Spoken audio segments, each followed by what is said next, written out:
Hello et bienvenue dans ce premier épisode de la rentrée. Je sais pas pour toi, mais pour moi, septembre, c'est un peu comme un nouveau janvier. On revient de vacances, on remet un peu d'ordre dans sa vie, on se dit, OK, c'est le moment de repartir sur des bonnes bases. Et dans le business, c'est pareil.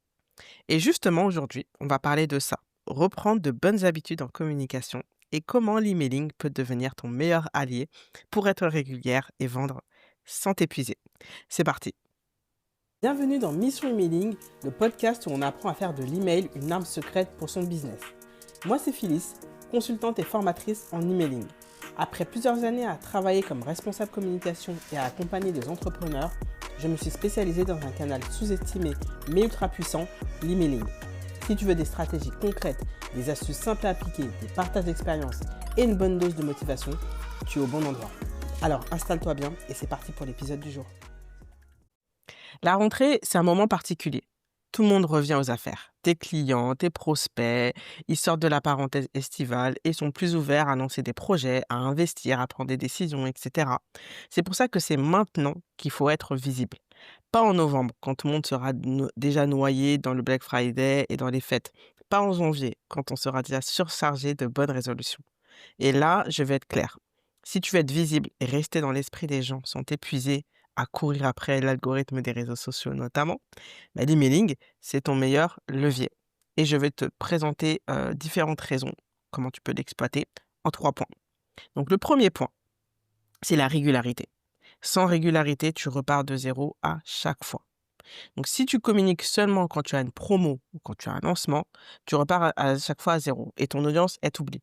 Et au moment où ils auraient pu acheter, soit ils ne pensent pas à toi, soit ils ont déjà trouvé quelqu'un d'autre. C'est un peu comme un ami que tu vois une fois tous les 6 mois. Tu l'apprécies toujours, mais il n'est plus vraiment dans ton quotidien, quoi. Et ça me fait penser à un accompagnement que j'avais eu avec Céline.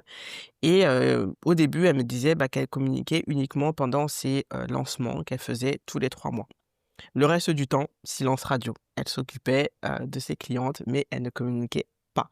Donc résultat, elle passait à chaque fois les 2 premières semaines de chaque lancement juste à réchauffer son audience. Mais au final, ses ventes stagnaient et elle n'arrivait pas à aller beaucoup plus loin comme elle le voulait.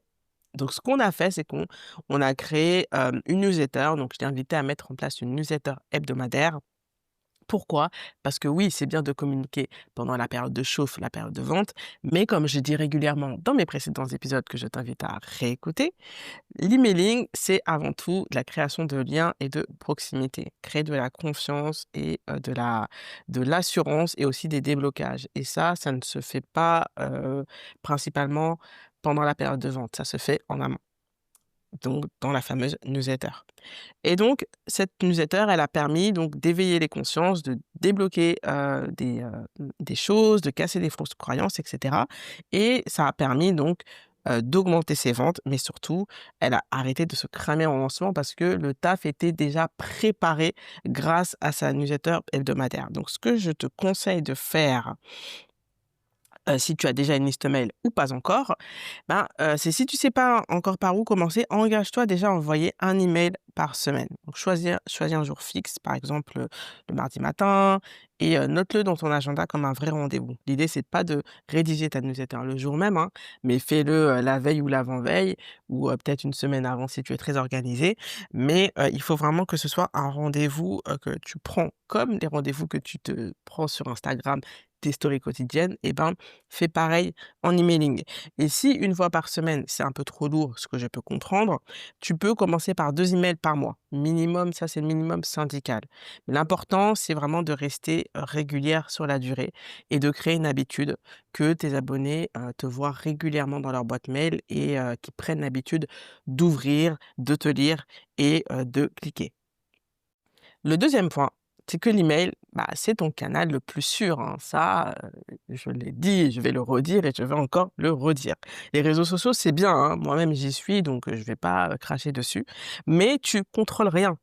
L'algorithme qui change, ton compte qui peut être bloqué ou piraté, etc. et tu perds tout.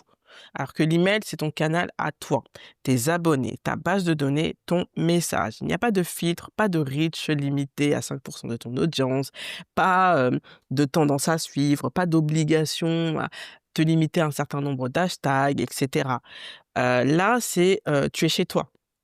C'est comme la différence entre louer et être propriétaire. Sur Insta, en fait, tu es locataire, tu suis les règles, de la plateforme. Alors qu'avec ta liste mail, tu es chez toi, c'est tes propres règles en termes de contenu, en termes de graphisme, en termes de manière de communiquer et de vendre, et cetera. En 2024 et même début 2025, j'ai vu plusieurs entrepreneurs se faire pirater, voire bloquer leur compte Insta. Et celles qui avaient une liste mail, elles ont continué à communiquer et à vendre. Les autres, elles ont dû repartir de zéro. Donc, je te recommande vraiment, vraiment, et là, tu ne vois pas, mais je suis en train de joindre mes deux mains pour te supplier de le faire. Fais en sorte d'avoir toujours une liste à disposition. Sur un outil d'emailing, par exemple, si tu débutes, MailerLite ou Brevo, ils sont bien, et puis ils sont faciles pour la prise en main. Comme ça, si ta plateforme de réseaux sociaux plante, tu n'es pas coincé, tu ne repars pas de zéro parce que tu as déjà capté des abonnés hem, par email. Et aussi, sur tes publications sur les réseaux sociaux, invite les gens à rejoindre ta liste mail. Tu peux le faire de différentes manières. Tu peux le faire en story. Tu peux rappeler par exemple un petit freebie, une ressource gratuite que tu peux créer. Ou alors, tout simplement inviter les gens à rejoindre ta newsletter parce que peut-être que tu vas aller plus en profondeur sur un sujet, partager une étude de cas, et cetera, pour que, ta liste, elle se renouvelle et surtout qu'elle grandisse de manière automatique. Et le troisième point, c'est que c'est maintenant là, que tu poses les bases de tes ventes de fin d'année. Un achat, ça se prépare. Les gens, ils ont besoin de te voir régulièrement, de te lire, de te comprendre, d'avoir des déblocages, des prises de conscience avant de passer à l'action. Donc, si tu attends octobre ou novembre pour réchauffer ton audience, c'est déjà trop tard. C'est comme planter des graines. Si tu veux récolter à Noël, tu dois semer dès maintenant. Ça me fait penser à une de mes clientes qui avait commencé à envoyer ses premiers emails en septembre. Et donc en décembre, elle a lancé son offre et la moitié de ses ventes venaient d'abonnés qui la suivaient depuis cette reprise à la rentrée. Elle vendait, il me semble, un coaching, enfin un accompagnement, de longue durée, sur la nutrition. Et donc c'est important d'anticiper et pas de s'y prendre à la dernière minute. Donc ce que je t'invite à faire si tu veux, vendre à la fin de l'année, et je pense que oui, c'est de noter dès aujourd'hui là, à la fin de cet épisode, note 2 temps forts de ton business d'ici la fin d'année. Mes temps forts ne sont pas forcément les tiens, donc je vais te donner des exemples, mais c'est peut-être pas ton cas, mais ça pourra te donner des idées. Ça peut être par exemple une offre spéciale, pour le Black Friday que tu vas lancer, ou une offre pour Noël, ou les 2. En tout cas, note-les. Réfléchis aussi à quels emails, quels sujets d'emails tu pourrais envoyer, en septembre et en octobre pour commencer à travailler au corps, comme j'aime dire, ta liste email et préparer le terrain. Et pour t'aider, tu peux aussi recycler tes contenus existants. Encore une fois, tu n'es pas obligé de réinventer la roue et de repartir de zéro. Je pense que tu, publies déjà énormément de contenu, donc tu as juste à reprendre l'existant, ce qui a bien fonctionné en termes d'interaction et même pourquoi pas en termes de vente, de les reprendre, un post, un article ou autre, et de le recycler en email. Et hop, tu as déjà du contenu prêt, adapté, à être programmé et être envoyé.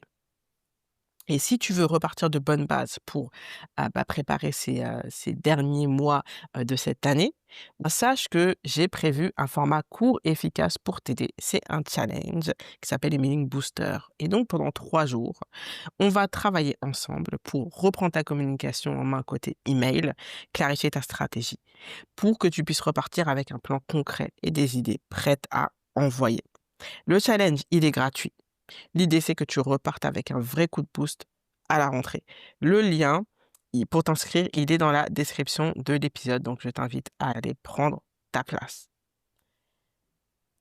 On arrive à la fin de cet épisode de rentrée et pour résumer, donc je vais te rappeler les 3 points. La régularité, c'est la clé pour ne pas repartir de zéro à chaque fois. L'email, c'est ton canal le plus sûr et le plus rentable. Donc, pense quand même à avoir un outil d'emailing prêt et une liste prête pour être alimenté en cas de bug ou autre sur les réseaux sociaux. Et le dernier point, c'est que la rentrée, c'est le moment parfait pour poser les bases de tes ventes de fin d'année à partir de novembre et de décembre. Et pour travailler tout ça, mettre tout ça en place, je t'invite à nous rejoindre à mon challenge que j'organise courant septembre. Toutes les infos, elles sont dans le lien de description. Et si cet épisode t'a aidé pour cette reprise, n'hésite pas à le partager, n'hésite pas à mettre 5 étoiles, n'hésite pas à commenter sur ta plateforme d'écoute préférée. Et je te dis à très vite dans le prochain épisode.